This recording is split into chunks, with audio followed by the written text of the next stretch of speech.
God source so you can recover sustainment that you start to dissipate immediately after coming outside of this enclosure, this sarcophagus. Then this sarcophagus is not who you are. It is just like the bag of potato chips. You open them up and you take the potato chips out. Once the potato chips are gone, you throw the bag to the ground because the substance that created the bag is not there anymore. So it goes back to which it came from, which is aggregate that was in the ground. In this case, it would have been, I think, maybe wood or plastic. I don't know. Depends on what type of potato chip bag you buy. Some of them are paper, some of them are plastic. Anyway, back to the point. We was talking about the mind. Talking about mind control, manipulation, sublime suggestion. You have consciousness, unconsciousness, and you have subconsciousness. Okay, so those three areas of consciousness right there is what really plays a big picture in what you're going to find yourself doing, believe it or not. Now, your subconscious mind, believe it or not, is what governs you most of the day. You would not believe that. I know a lot of people is going to tell me you don't really believe that, do you? But I do believe it, because your conscious mind, believe it or not, is really, in a simple way, the primary mind, because it's occupying you while you're doing a certain objective. But while you're doing that objective, I bet you most of the time your mind is not on the objective.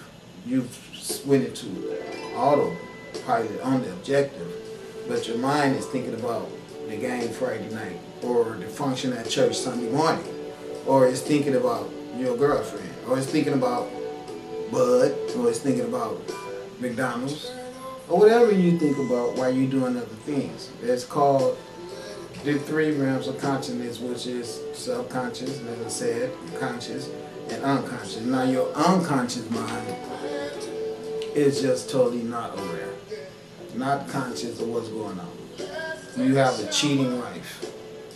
You could be unconscious to that. Now if you got a cheating wife that you suspect is cheating on you, you're not unconscious to that because you got it in your subconscious mind, because you're constantly thinking about it.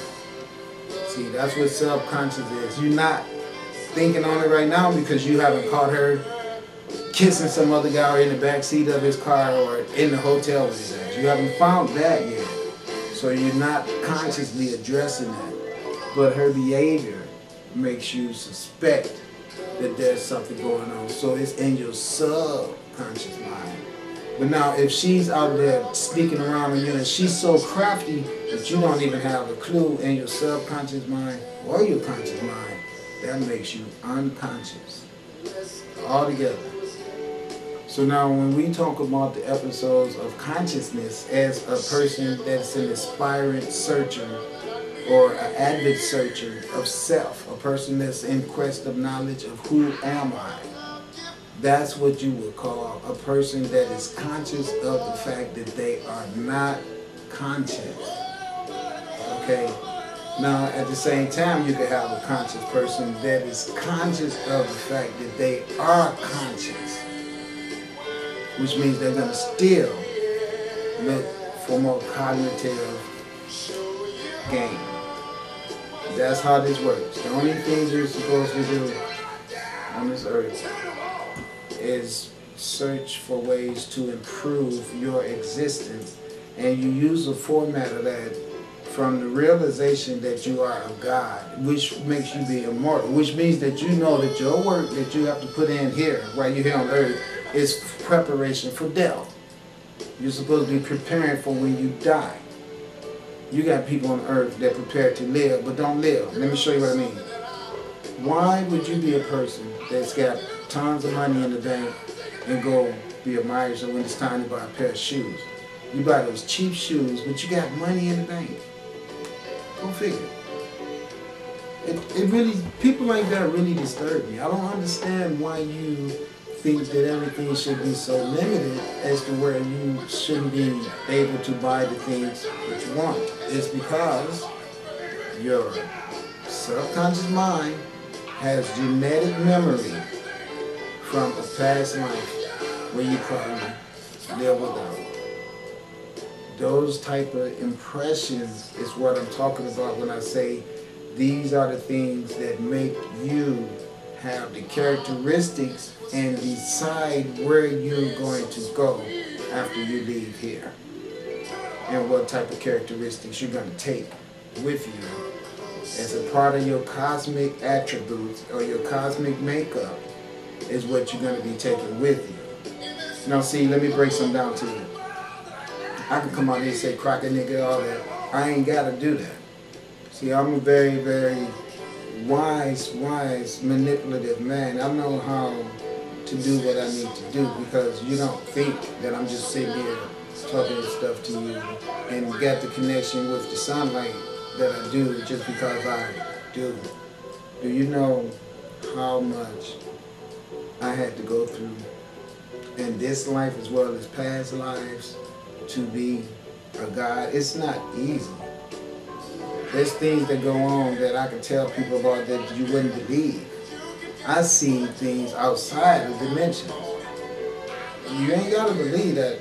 I don't care. But I actually see things outside of dimensions all the time. I see things. I don't even know what the hell they be. But they don't be regular stuff that's in this dimension. And I'm wise enough to know that. I'm saying, okay, now I'm seeing something that's in another dimension. So I read a book. It says as you jump from one dimension to another dimension, you can see things in the dimension that you pass. It's like getting double promoted. That's the reason for the shadow people. Now I have another theory. There's things on the earth that's really elusive, and they can change the vibrations of thought patterns by as soon as you try to frequently on them. When you try to set up a pattern of acceptance of their being, whether it be through smell, vision, sound, taste, or touch, they are perceiving every latent, if you will, attribute of your senses. As soon as you try to get a bearing locked down, they're going to shift on you. They're going to change some kind of way where all you see is a shadow. Okay? And that's how wise they are. And that's how telepathic they are. Telepathic is the word. That's how telepathic they are. Because they can read your mind. The problem is they can't read your mind without you reading theirs. It's only one reason why they can do that. That's because they have given us a holographic world where they've changed our foods and given us foods that has been altered from the way the sunlight made it for us to receive it. They also tampering with the water right now. The big controversy about putting fluoride. Everything they can do to shut down your pineal gland. So if your pineal gland is not working, you're not going to be able to receive any of the natural, the spectrum from the electromagnetism of this universe is so fast as to where if you moving fast and you're generating the right type of energy from yourself as well, because see what you put out, you're able to receive. You know what I'm saying? Because if you can't receive it, you won't have it to put it out. The ideal is not to put it out. You're supposed to try to retain it, but also at the same time, you know not to waste it foolishly. So if you do generate any type of work and give anything to the universe, you should always try to give something to the universe that is going to be going along the pattern of a divine mission. Even if your way of doing it is bizarre as hell. Because you have bizarre circumstances that you have to deal with as you do this bizarre mission. So you're supposed to be creative with it. You're supposed to just get it done pretty much. When you're somebody like me that got the green light, I mean, come on. You can just pretty much do what you want. But then you have to be screened real good before that type of advantage point be rendered to you, because you still have people to answer to, and you still have people who you could tarnish by not doing a good job. So you have to be very wise. You have to go through a lot of stupid shit, because you have to deal with a lot of dumbass people who don't think that you who you are. So you just sit back and let the green light do everything. But getting back to consciousness of people, one of the concepts of dealing with people is to get into their subconscious mind. Because see, when you see someone tell you, now I'm going to do this with a light and the light's going to turn green, and then you start seeing that happen, even if you're not trying to think about that, and you're somewhere doing your own thing, you're going to be thinking about how is he making all the lights turn green? What is this green light coming from the sun? Who is this guy? He says he's God. Maybe he is. See, That's how the consciousness is of a person who says, though I am conscious, I'm not conscious. And though I am conscious, I'm conscious enough to know that I need to be more conscious. So when someone comes around and tells you, I'm going to make the lights turn green, and they're going to start fires, and woo-woo, and some of the fires going to kill people, and a third of the population going to die. No, wait, 75% of the population, maybe 80, maybe 90%. It depends. Now, people talking crazy like that, you might want to pay attention to them because, first of all, they're crazy. That's what we get wrong at in this world. There's so many damn crazy people that when somebody is crazy as hell, they still get overlooked. I'm gonna just blow up some shit. Well, he ain't gonna do a damn thing. Okay? It used to be like that till people started blowing up shit. Then everybody got involved. It was the government that was blowing up shit. Still is blowing up shit. And now they got so much crazy stuff going on that I gotta get back to consciousness, stay focused, because I'll get off track. I can't do that. So back to consciousness. We're going to start talking about thought.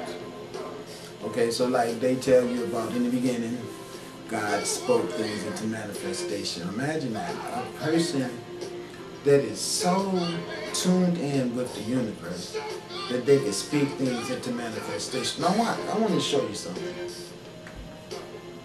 I'm going into a restaurant. I tell the lady in the restaurant, I want a salad with some mushrooms, tomatoes, lettuce, jalapeno peppers, and you can throw some pickles in there if you don't mind. And I don't really want any type of sauce or anything on it. Just bring it to me like that. And do you have any bottled water? I'd like a bottle of bottled water, please. And yeah, that'll do me real good. She disappears and she comes back, and there's all my stuff there. See?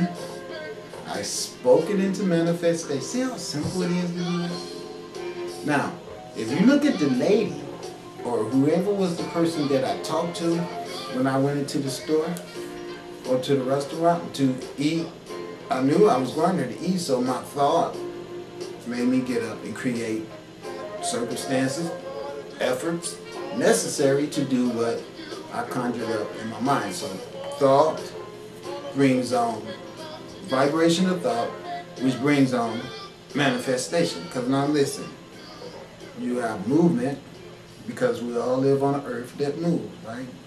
So movement creates vibration, and vibrations create sound, and sound creates words, and words creates manifestations. Now you got to remember that if you ever want to get something done in life. And then everybody said, no, how can he sit his ass around with his broke ass and tell somebody how to get something done? See, it's all in the mind. It's all consciousness. Because if you don't think that I've done anything with my life, it's because you don't think that you're worth anything. Because see, the most important thing I've done with my life is turned myself into a person that was sent to the earth to be your hero. Yay! Somebody loves you so much that they want someone to save you from being locked down in spiritual bondage forever. And they want to stop you from becoming a dinner for someone. And they also would like for you to just simply find out about your true goddess and God existence, so that you can keep learning and you can get the water flowing again and eradicate stagnation. So, come on and go with me. Come on over to my place. And I'm going to pull some metaphysics books out. None of that coochie-woochie stuff. We going to study. I'm lying. We going to coochie-woochie-woochie. That's what.